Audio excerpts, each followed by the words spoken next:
Olá, eu sou Antônio Carlos Souza, Tom, sou psiquiatra clínico e sou psicodramatista.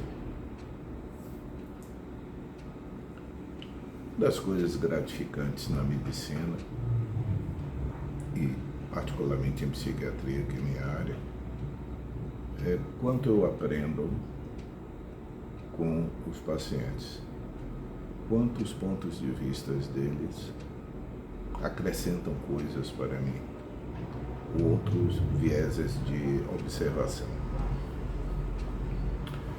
Essa semana, conversando com uma pessoa que está em acompanhamento psicoterápico, não me recordo agora exatamente por que veio esse tema. Sim, ela estava falando de um livro que ela estava lendo e que a pessoa, o escritor, ele refere-se a uma personagem com transtorno bipolar. E a conversa enveredou por esse caminho,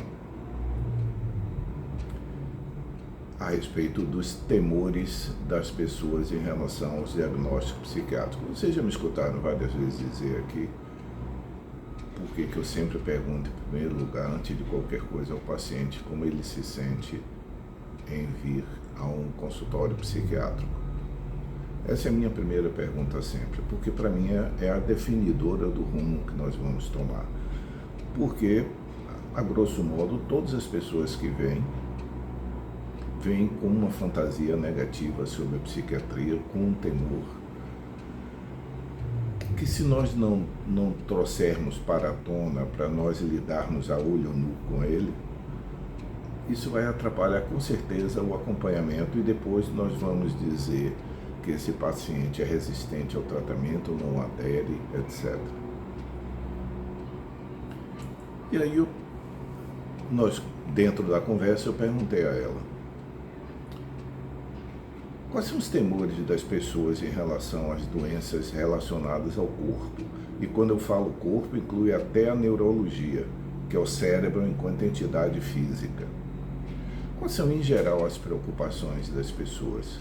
Aquilo que as pessoas temem? É a incapacitação, é a dor ou a morte?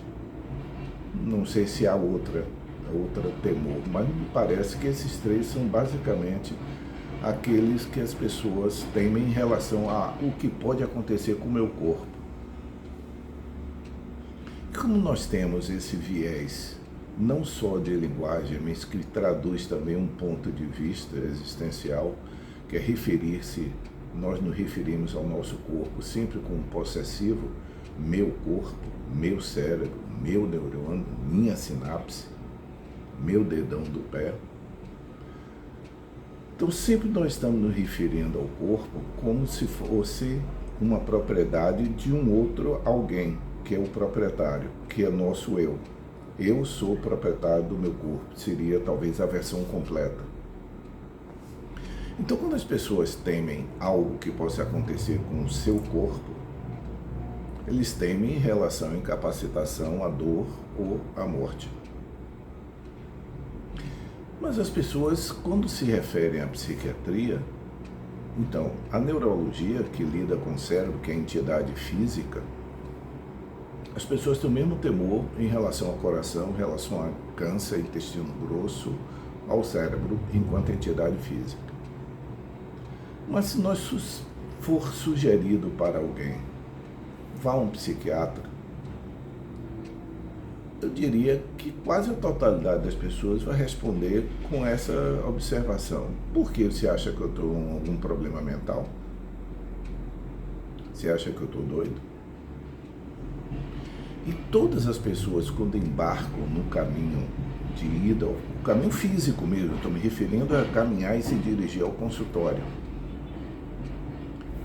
não são essas três perguntas que o paciente clínico tem quando ele se encaminha para o médico.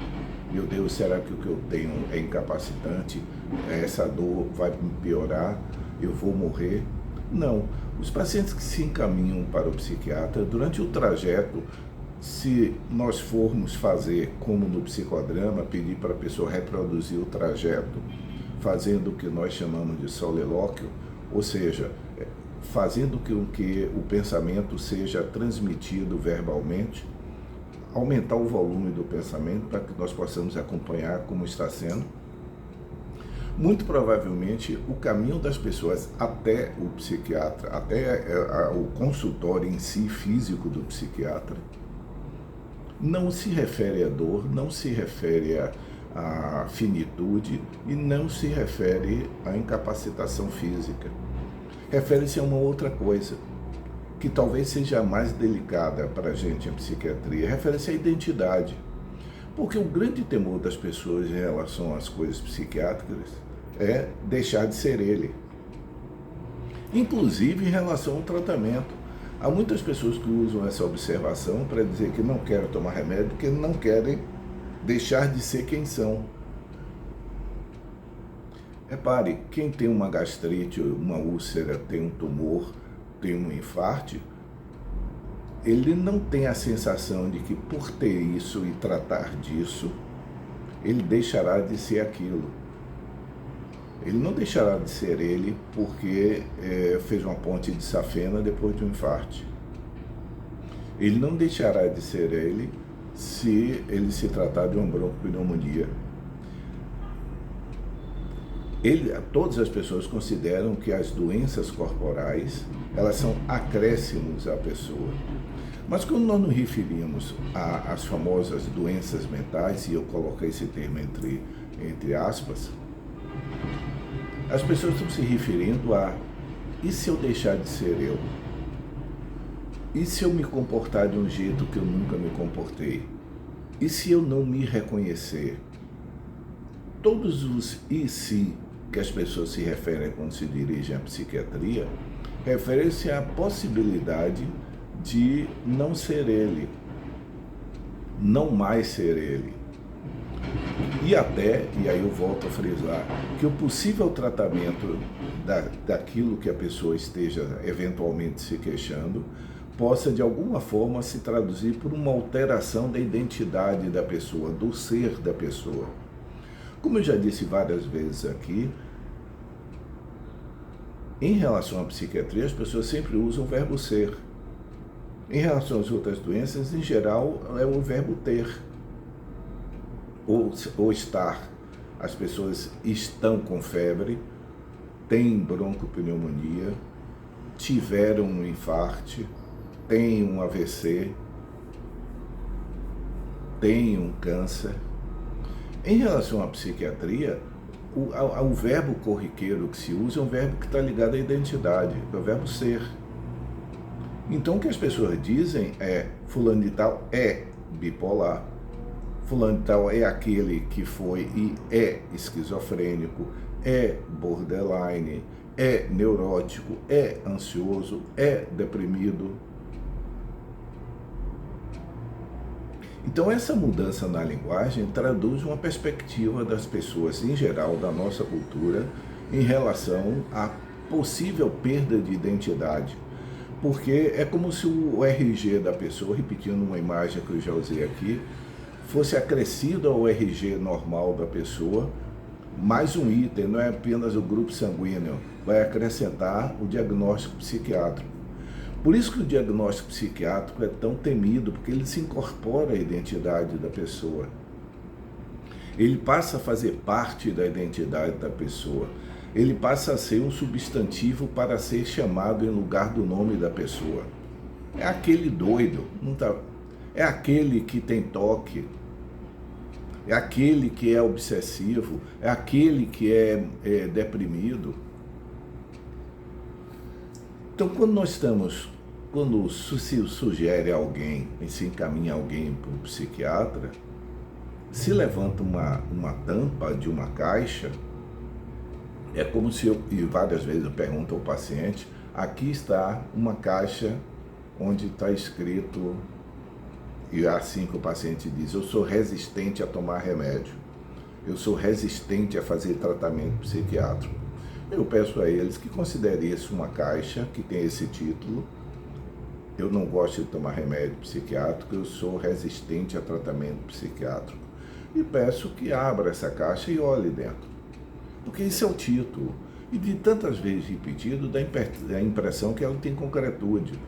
Mas quando nós abrimos essa caixa, o que vai aparecer são temores, não resistência, são temores. Ou porque a pessoa já teve um histórico pessoal ligado à psiquiatria, um parente próximo, um amigo, ou porque foi uma pessoa que, usando medicação e ficou bobão, é assim que o paciente diz, ficou leso, ficou dopado, engordou muito, só andava dormindo. Porque na visão fantasiosa que as pessoas têm para a psiquiatria, todo o tratamento psiquiátrico vai levar a isso, que faz parte da experiência, que pode fazer parte de uma experiência pessoal. Então, quando a pessoa vai com essa expectativa. Mas mesmo aquelas pessoas que não têm uma experiência pessoal de contato com alguém que tenha tido problema psiquiátrico, esse imaginário do que só vê que nos programas de humor o paciente psiquiátrico está sempre com um lápis enfiado no ouvido, ele se comporta de uma forma ridícula. Esse temor de que ele possa ser outra personagem, que o personagem seja substituído, é completamente diferente do resto da medicina, totalmente. No resto da medicina, a pessoa absolutamente não tem esse temor. O temor dele é muito mais material, é a dor, é a incapacitação, é a morte. Em resumo, toda pessoa que é encaminhado para o psiquiatra ou busca por conta própria o psiquiatra, é importante que ele leve para o seu profissional essas questões, os temores dele. Não chamar simplesmente de resistência, porque fecha a questão. Eu sou resistente, pronto, acabou. Não, ninguém é resistente. O que as pessoas têm são temores não esclarecidos. São preconceitos no sentido exato do termo, ou seja, não são coisas raciocinadas, são coisas que se sabe. Faz parte do senso comum. O senso comum, como eu já disse várias vezes aqui, nada tem a ver com bom senso. O senso comum em relação à psiquiatria é completamente equivocado. O senso comum em relação à medicina tem alguns equívocos, tem muitos equívocos, mas não totalmente. Mas em relação à psiquiatria, eu diria que é completamente equivocado. O senso comum pensa que só existe uma doença, que é a loucura. Todo o tratamento envolve tranquilizante, tarja preta, dopar as pessoas. O remédio psiquiátrico pode levar à dependência. Por isso que boa parte dos pacientes, ao ser-lhe prescrito pela primeira vez o remédio, a primeira pergunta muitas vezes é quando nós começamos a desmamar, antes de começar o tratamento. Então, é essa reflexão que eu gostaria de deixar aqui para vocês. Paciente psiquiátrico, quando se encaminha, é importante que nós exploremos todas essas fantasias que fazem parte do senso comum, ou que fazem parte do preconceito cultural em relação à psiquiatria. Espero que haja sido útil para vocês, como foi para mim. Tchau.